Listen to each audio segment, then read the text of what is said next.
మన దేశంలో ప్రతి సంవత్సరం వచ్చే బడ్జెట్ వల్ల మన జీతం పెరుగుతుందా? మన ఖర్చులు ఏమైనా తగ్గుతాయా? లేదా మళ్ళీ మన జేబులు ఖాళీ అవుతాయా?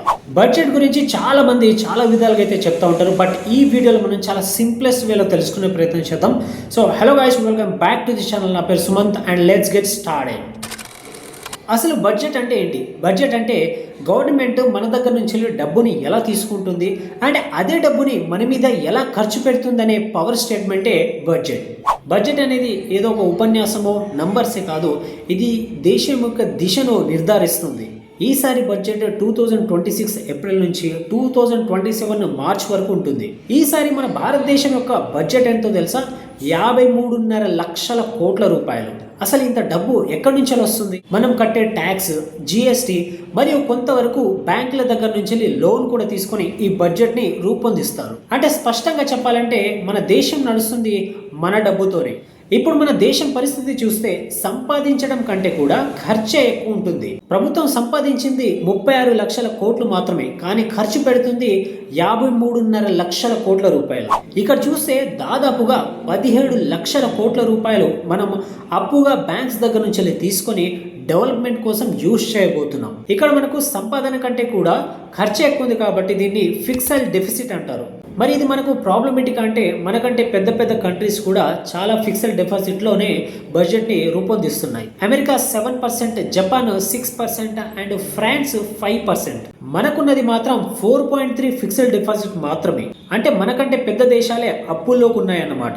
మన డిఫెన్స్ మీద మన భారతదేశము చాలా ఖర్చు చేస్తుంది. అది దాదాపు 8 లక్షల కోట్ల రూపాయలు, అంటే 15% నియర్ బై. సో ఇంత ఎందుకు ఖర్చు చేస్తుందంటే మన చుట్టూ ఉన్న దేశాలు ఎలాంటివో తెలుసు కదా. ఒకవైపు పాకిస్తాన్, ఇంకోవైపు చైనా, ఇంకోవైపు బంగ్లాదేశ్. ఇవి ఫ్రెండ్లీ నేబర్ కంట్రీస్ అని డ్రీమ్లో కూడా అనుకోలేము. మన భారతదేశము ఎవరి మీద అన్యాయంగా దాడి లాంటిది ఏం చేయం, కానీ ఎవరైనా సరే కావాలని మన మీదకి వస్తే మాత్రం మనము ధీటుగా సమాధానం అయితే ఖచ్చితంగా చెప్తాము.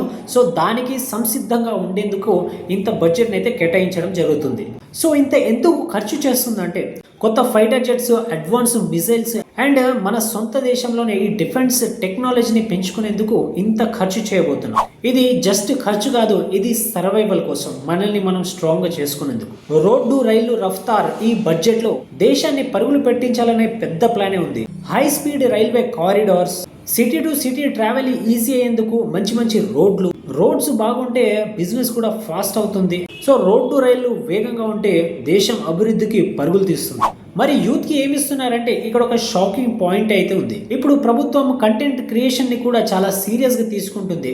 15,000 స్కూళ్ళు, 500 కాలేజెస్, కంటెంట్ క్రియేషన్ ల్యాబ్స్. అంటే చదువు plus skill plus digital power. ఇది ట్రెండ్ కాదు, ఇదే ఫ్యూచర్ మీద అసలైన పెట్టుబడి. ప్రభుత్వం ఫోకస్ చేస్తున్న రంగాలు EV batteries, rare earth elements, semi conductor chips, green energy.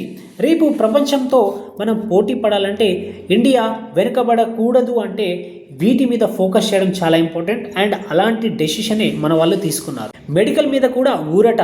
Cancer, sugar వీటి మందుల మీద ట్యాక్స్ తగ్గింపు.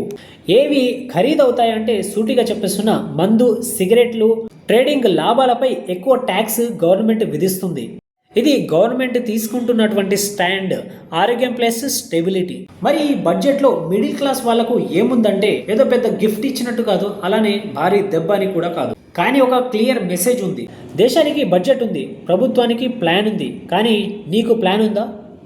హెల్త్, ఫ్యామిలీ, ఫ్యూచర్ ఇవి ప్లాన్ చేసుకోకపోతే బడ్జెట్ వచ్చినా జీతం పెరిగినా ఏం ఉపయోగం లేకుండా పోతుంది. మరో వీడియోలో మళ్ళీ కలుద్దాం. Until then bye bye. Jai Hind, జై భారత్.